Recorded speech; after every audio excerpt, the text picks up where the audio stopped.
Doctor, let's begin with your journey to Nigeria. Actually, during the time we are planning for the senior residency and going to attend the PLAB, and everybody's dream during that time to go to United States.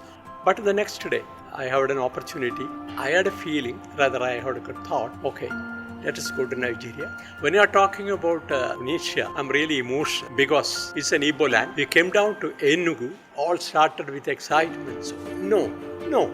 I was thinking everybody wanted to say yes. I should say no. I was really excited then. Later only they explained to me, Doctor, no meaning in Igbo land is welcome. I even heard you did surgeries with Torchlight. Torchlight. You are right. I come across that. Take care of your neighbor. Your neighbor, that's the most important. Your life is good when you are happy, but it will be much better if others are happy because of you. Beacons of Hope, Nigeria Chapter. This podcast is a tribute to the individuals across Nigeria who are making a profound difference in the lives of others. Through their work in healthcare, education, empowerment, and community upliftment, these heroes are shaping a brighter future for the nation. Each episode shines a light on their journeys, the challenges they've overcome, the lives they've touched, and the legacies they're building. Beacons of Hope is where service meets storytelling and where Nigeria's unsung heroes are celebrated and heard. Welcome to the new episode of Beacons of Hope, Nigeria Chapter. I'm your host, Rotarian Ravindra Kamath. Friends, my favorite Bollywood personality is Dev Anand. You know why? Because of his approach towards life. 18 till I die.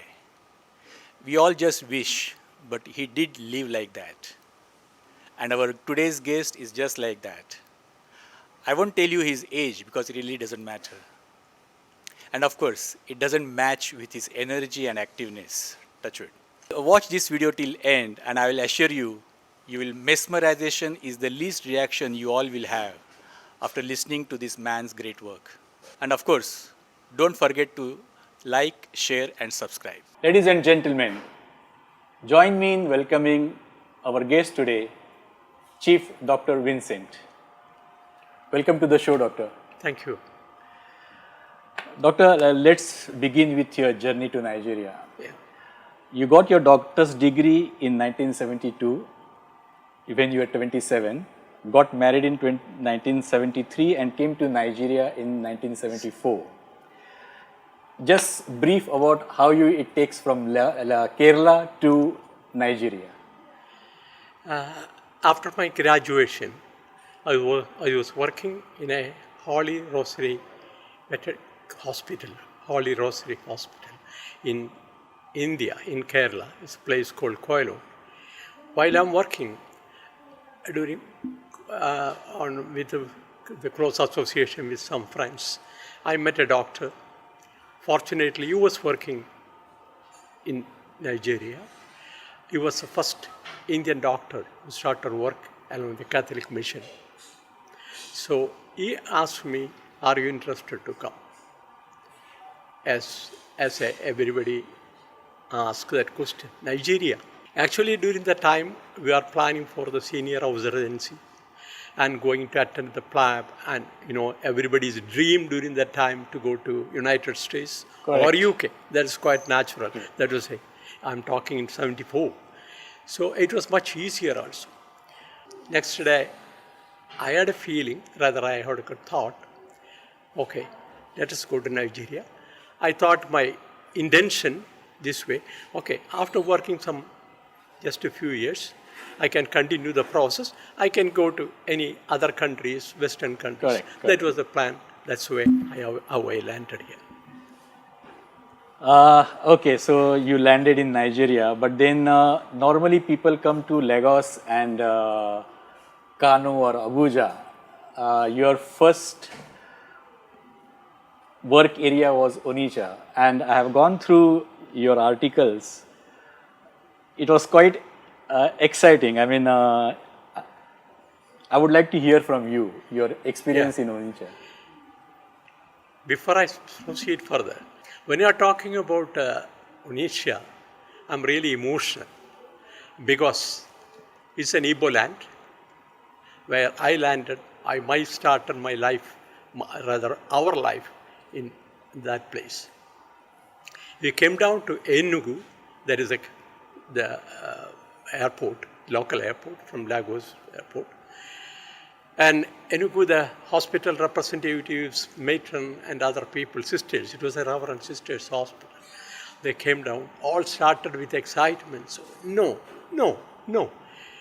I was thinking, everybody wanted to say yes, why should say no? I was really excited that.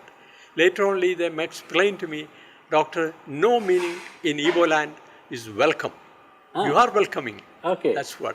As in Yoruba, we are telling Bhavani, because I'm being the master of all these years of this anyway. Correct, true. So she started to tell me about that. Okay, we come down, Indonesia.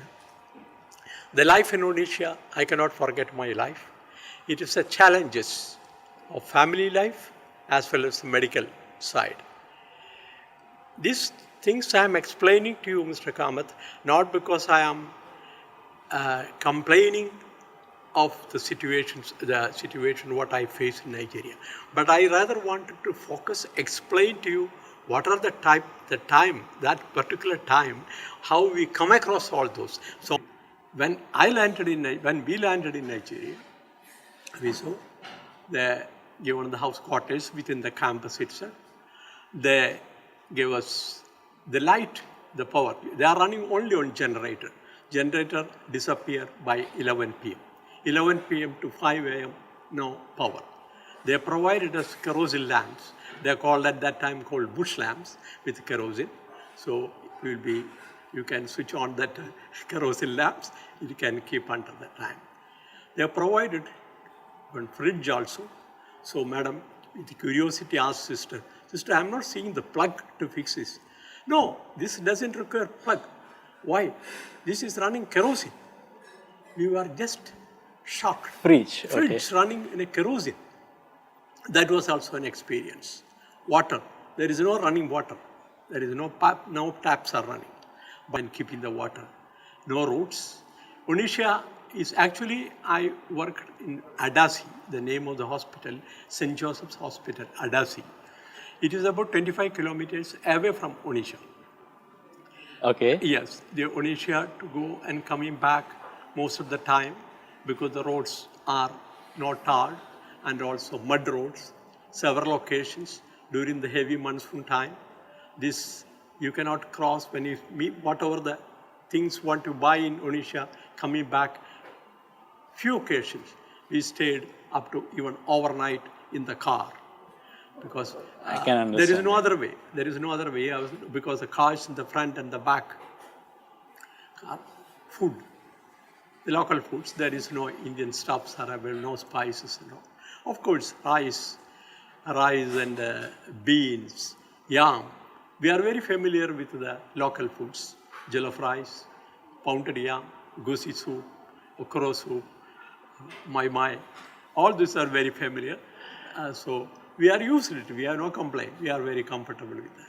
So roads, then regarding the postal system, you take about 4 weeks to get a letter from India to reach in Nigeria that time. A cable take 2 to 3 weeks. There is no telephone. But one thing I noticed, people are very helpful. I'm very much convinced about that. Even those days, years I spent in, I never had a problem of anything like that. If you are going in the road, if you have any problem, we park, you are trying to change the tire or something, somebody on the back can come and say, sir, you want any help? He tried to tell. A few of them know. That's the beauty of Nigeria. I said that's the beauty of Nigeria. There is a lot of qualities I have to say about Nigerians, which I'm convinced myself for the last 50 years. So I cannot forget those type of the life.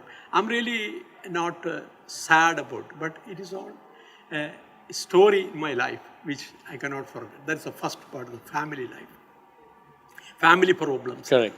Then coming to the medical issues, because there are two challenges. Correct. Medical challenges are basically there are no enough, like now we have different type of x-rays, scan and labs.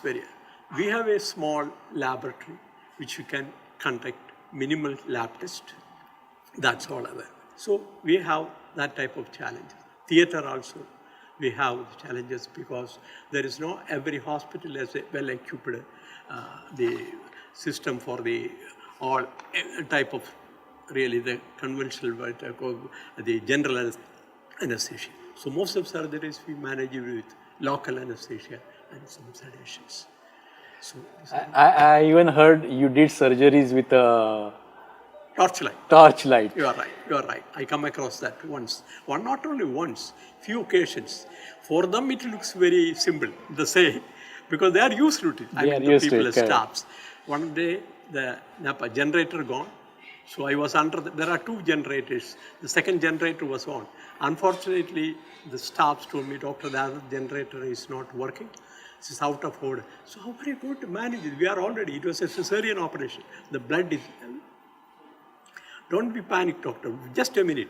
Bring them 3-4 torchlights. Wow. They are showing and pointing and to conduct the surgeries. Successful. Thank God that everything went on well. That a few occasions we had an opportunity like that. Until I leave the place that Adasi, that village, I never see Nepal, the power at all. All managed with that. So it becomes a routine system. Wow. Just to give you an idea, with this all kind of a great infrastructure, there used to be 20 surgeries a day, That's at that maternity hospital. and then 200, 200 around 23, 25 200 normal deliveries Normal a month, deliveries, yes. and almost 30-40 Cesarean cesareans every month. Yes. All these things with these generators or no generators or torchlights. Great. Doctor, that leads to my next question, that in 1972 you had a degree, Yes. MBBS degree of India, Yeah. which was considered a Yes. very lucrative profession. And a newly married wife and a 64 days old child in your hand. Yes.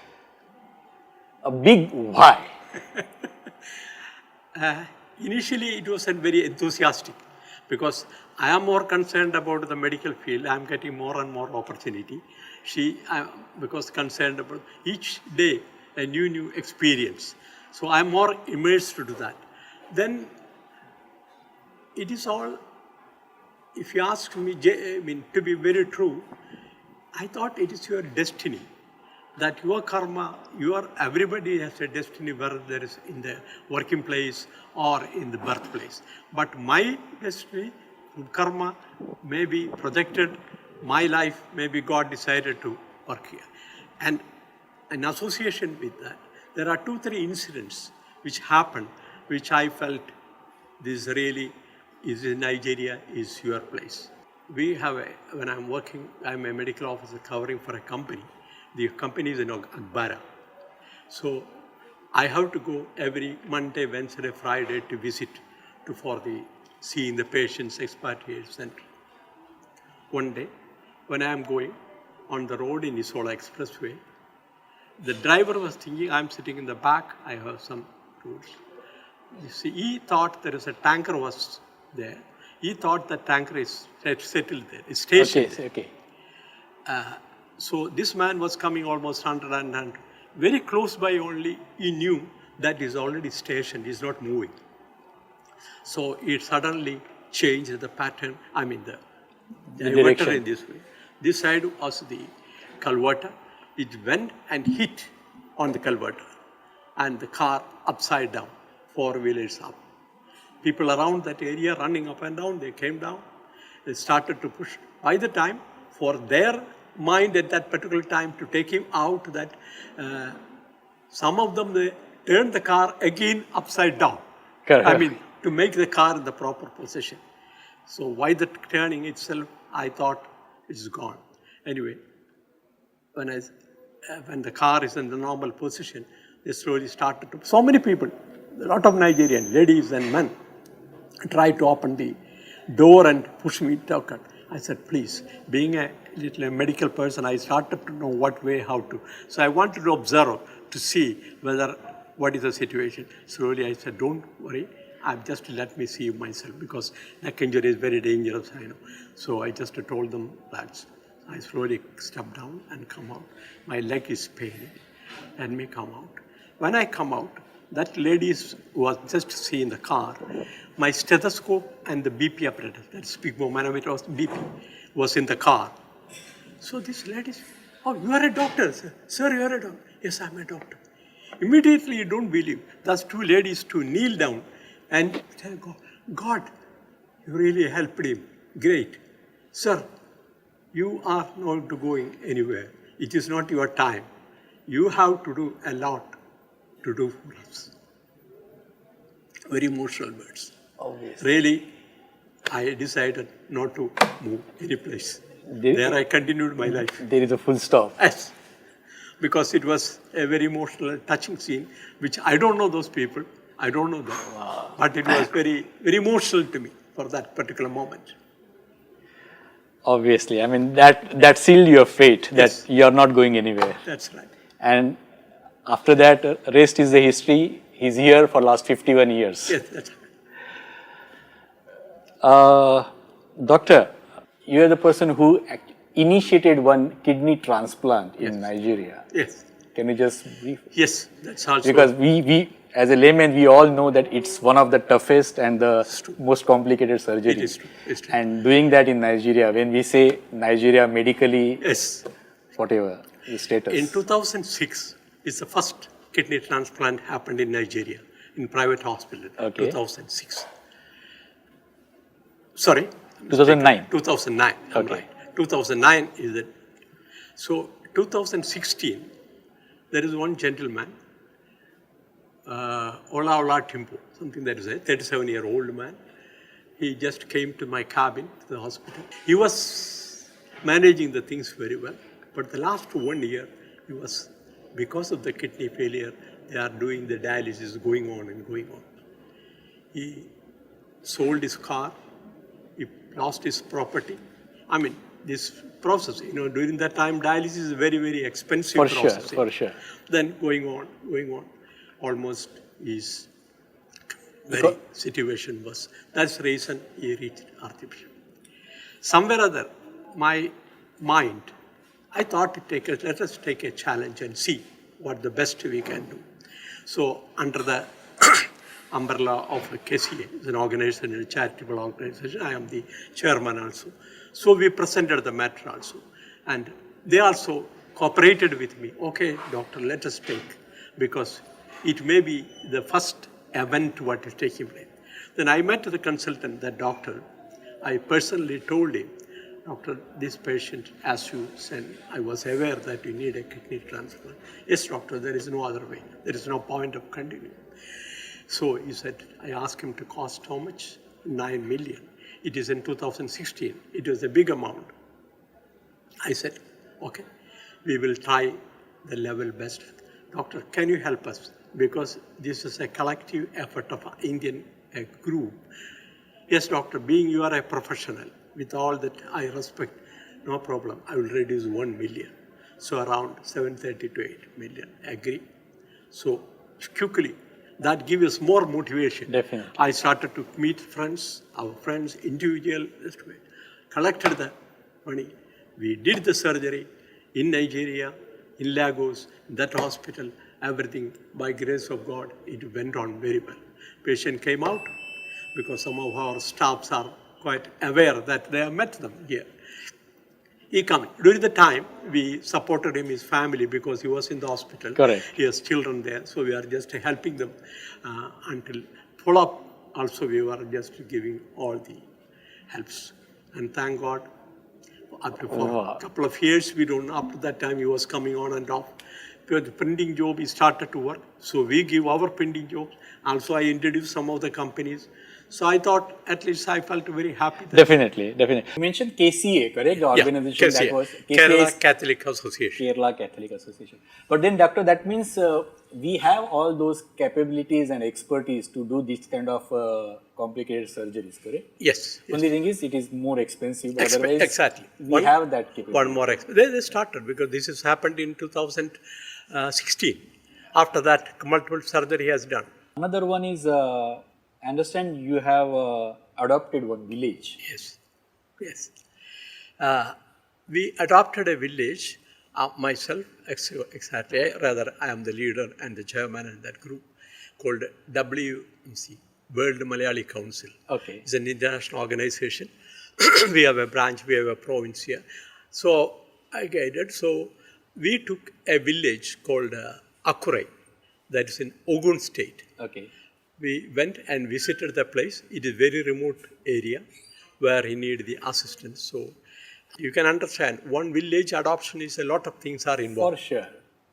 Starting to giving every month, third week, we go with the medicines, see the patient, giving the medicine, all those. We, just like in a hospital, we started a card system, number system. So each family come and we are giving. Really, people started to become enthusiastic. Of course, the only one Sunday we get it in Nigeria, you know very well. True. That Sunday they squeeze. So that's because of that devotion, that responsibility. They really love it, Correct. even the profession. So then we given a borehole, give the Correct. facility for the water, then give the other monthly medical camps. The major cases when we come across something like surgical, we bring here in Jaja Hospital and we do the surgery. We are doing it. And some assistance, some eye camps we conducted Correct. with the assistance of the, the Rotary Club. We give a construction of the toilets. Like whatever the things, village school, there was a small school there. So we are giving the uniform. So a village, what all things is required, including the agricultural support. I still cannot forget that is a great help which we could For sure. The entire village. Yes. And then borehole, medical Yes. camps, surgeries, eye camps, toilets, Yes. school. Yes. Wonderful. I mean, Yeah. it covers most of the basic necessities as a village. That's commendable, sir. Commendable. Plus under the KCA, which I told you the KCA, we done again a lot of other things. We took some two remote areas. We selected a place and take some deserving girls, youngsters, who is from the very poor the families, selected the children who are interested to fashion designing unit. We started a fashion designing unit for unprivileged young girls, and we are giving the 6 months training.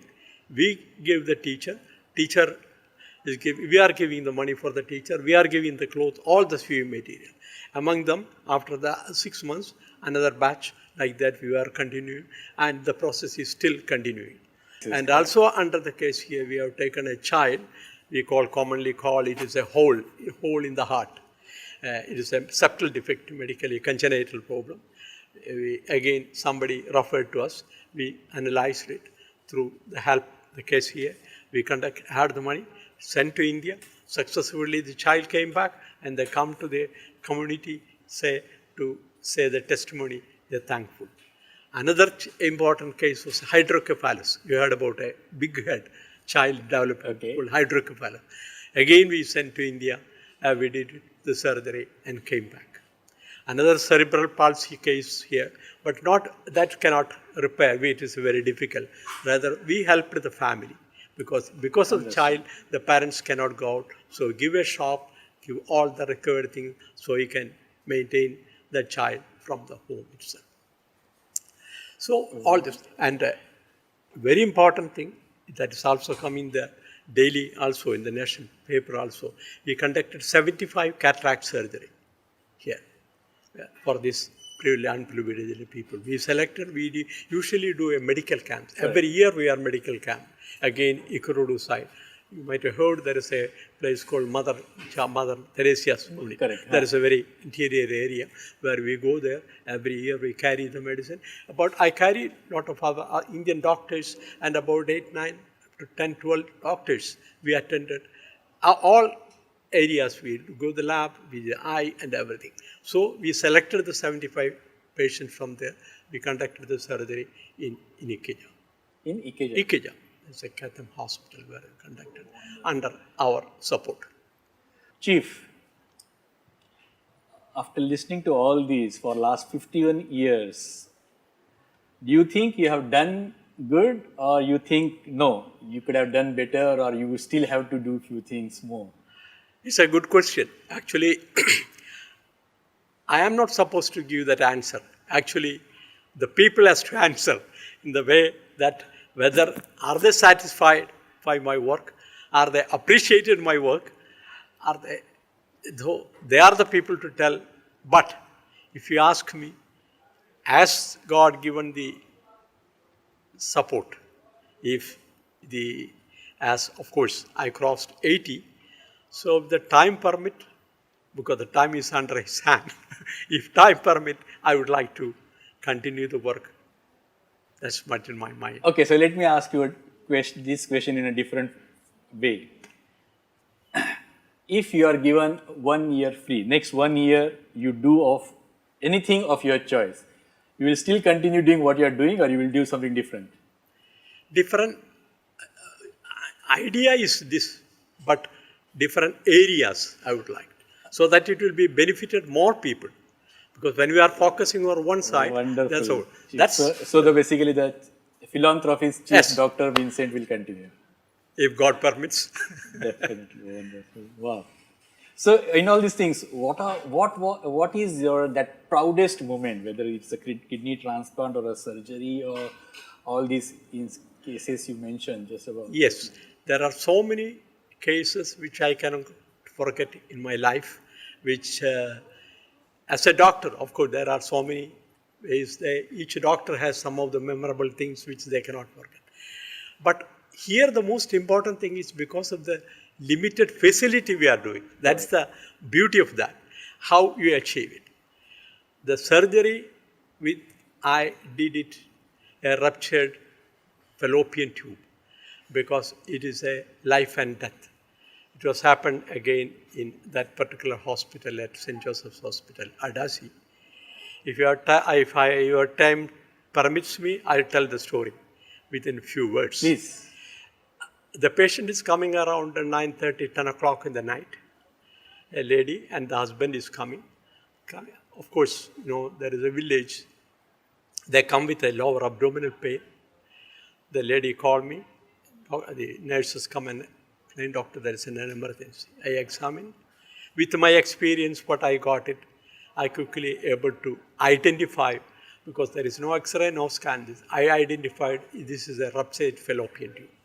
Ruptured fallopian tube is a very, very major, as a doctor knows, is a very, very critical emergency, which is to be act immediately. Patient's BP was only 70/40. We told the patient to, because suggested go to NS. They are not ready to go. Doctor, do the best. We take it granted, that's okay. Husband is insisting, doctor. We have no other option. We have to decide. I told them to get ready the theatre. This patient, very difficult to give a general anesthesia at that moment, because 70/40, it is a very critical. Sure. So with experience what I had, that we started to open up the abdomen with a local anesthesia, slowly. Then, before I forget, I asked the husband, she needs 1 or 2 pints of blood. How can I? We have no blood bank. So shall I cross-match your, husband? No, doctor, I am not healthy, I am not strong. Because people, generally in Nigeria, people are afraid of giving the blood. I told the brother also, there's nobody. So I said, sister, don't wait the time, this is very precious, let us ready to the theatre. We open slowly. So we make a small slit to open up, because I know what is going to happen. Once you just a little wider, all the blood will flush out. All the theatre will. But I need the blood. Correct. So I had that experience, the technique, because this was during the time of the World War, or during that years, they got that type of, there is no other way. So that they actually accepted. So there is a gallipot, which is something like a small pot, sterilized pot. We take from that abdomen, and the sister is keeping a bottle with a citrated solution. Citrated solution helps us not to clot the blood. So from here, I pour into that bottle 500 ml. We try to get it slowly. We tell them, start quickly the blood. Auto transfusion. We started. I didn't expose much. So the patient became his own donor. Exactly. That's what patient is own donor. Then we take, by the time I can manage another little more out, because if I squeeze, I know this will, because the pressure correct. is so high, so it will be open up like that. So the next pint of blood also, I could not complete, get it up to 500, but in short, thank God, the operation went on well. But patient is out. I went back, finished surgery around 12, 1 o'clock. That night, I didn't sleep because I am waiting the call any moment from the nurse. Correct. I don't know what they are going to come and tell doctor they called this patient. But nothing happened. By 5:30, I was anxious because so usually you go to 8 o'clock, but I was very anxious to go. So they said, doctor, no, the BP get up. BP was increased. Wow. She's feeling very well. That particular day, that husband kneeled down. Oh, I cannot talk. The way how he, I can understand that. I can understand. So really, that particular incident, I cannot forget. So many other incidents, For but sure. one among them, this is a very, very... We all say that the age doesn't matter, but in reality, it goes reverse way for most of us. We get older more faster than our age, but you have outsmarted that. Great of that. You didn't escape the reality of the age. You cannot escape the reality of the age. But instead of allowing the age to limit you, you focus on your own mindset, your habits, Well said. and your confidence. Because nobody asks you how many years you live, but what you did during your age, which way you helped. You might have known about that. That it was very impressed me. A book called Ikigai. Correct. You might have heard Correct. about the Ikigai. Japanese thing. Correct, Japanese It was very much inspired me. Correct. See that island that two others went there and studied that. There is nothing success. They say they are underlining. They say you should be occupied. You should be continued. True. There is no question of retirement. Even if you finished, whatever way you can, either social life, philanthropical activity, but continue the life until the mission stops. Anyway, we know mission will stop one day. Definitely. As we keeping a mission, we work, but one day it will stop. But up to that time, we will continue. Doctor, I will take a liberty today to take one medical advice from you. Yeah. There is one typical disease prone to Nigeria and in Nigeria, that is falciparum malaria. Yes. It's a fatal disease, and I understand, or I was told, that it can be treated only in Nigeria. I mean, we have a case here that the patient was shifted to Nigeria or to India to be treated, and then the doctors couldn't understand what kind of a disease it is, and he lost his life. So, from the awareness or updating the people, just falciparum malaria. I mean, falciparum malaria is actually a parasite inhabited in Anopheles mosquito. It transmit. That means while the mosquito bite, the human being get the plasmodium entry there. As you mentioned, it is very true. It is more predominant in Nigeria and West Africa also, and very dangerous.